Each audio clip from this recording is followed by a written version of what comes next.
Hi, welcome to SBR Videos. I'm Peter Loshak. Today is Thursday, December 17th, and this is the Into the Weekend with BetDSI show. We're going to cover the first segment of bowl games. Right now, we're going to cover the 12 games through Thursday, December 24th. Brent, thanks for being with us. Of course, these first 12 bowl games have non-marquee teams, non-brand name teams. There's actually only 2 ranked teams in the entire slate of 12 bowls. Some interesting ones, though. The first one I want to ask you about is BYU-Utah. I know that Utah obviously at one point had their sights set on national championship, and there was some early line movement in favor of BYU on the opener that I saw. Wouldn't be surprised to hear that was sharp action on BYU at +3. It's good for us right now because we're in a situation where I did take what we're going to call, I'm going to say pseudo sharp action, because it wasn't the guy who's on the list, but it's a guy obviously very respectable who did help take that number down.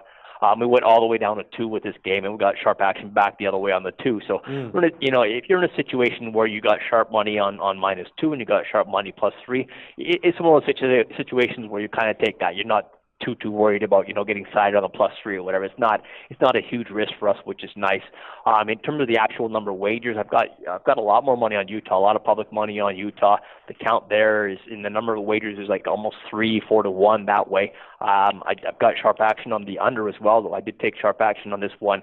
Starting at 54 and 53, we're already down to 51.5, and I'm just hoping someone will bet the over, but no one has as of yet. So the under was very sharp, and I've got sharp action, or what we'll call pseudo sharp action, on both sides of the game. All about the number -2 on Utah plus the 3 on BYU. Then the second game I want to ask about, Toledo Temple. Both these teams were awesome ATS during the regular season, and the line has moved a little bit in Temple's favor. I guess that could be a public action that caused that movement. Did you take any notable action on Toledo Temple? Yeah, I haven't taken any real sharp action on this at all. I've taken some bigger bets for sure on Temple. Not even pseudo sharp action, just bigger bets of guys who might grind out or lose a little bit over the course of a year or whatever.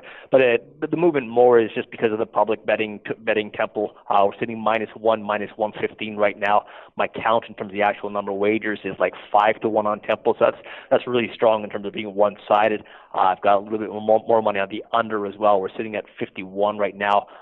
Took some under money at 51.5, even at 52. So they're still betting the under there. My count favors the under. My money favors the under. But there's no sharp action really involved in this game so far. Just mostly public money betting Temple. That makes sense to me. No sharp action on Toledo Temple. A lot of sharp and pseudo sharp action though on BYU Utah. And then we have 10 other bowls in the games through December 24th. And because these are the minor bowls, I'm guessing that there is notable sharp action. Yeah, minor bowls and minor action. Again, we talk about, we're doing this show here on Thursday, and we're looking ahead to the 24th and stuff like that. It's like people, in terms of tying up your bankroll, you're just not going to do it that far in advance. And you're looking at what's coming in terms of the weekend and everything, all the college basketball we're doing on Saturdays and stuff like that. So for that reason, you get a lot of people who are just waiting, till the day of the game to fire. So our action on the days of the game will be really, really high, and even like early games to afternoon games, people will roll over and stuff like that. But it's interesting,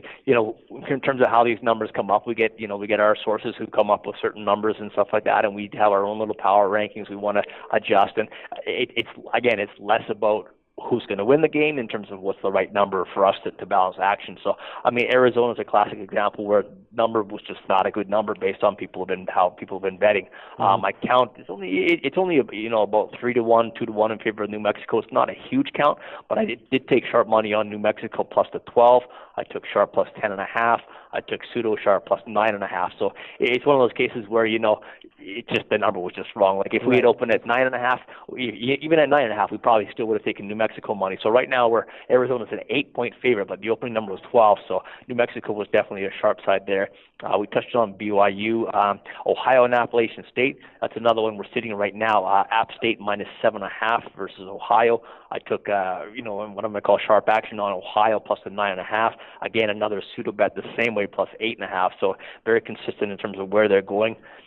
San Jose State, Georgia State as well. It's another case of a line which is not great, I guess, that we started with.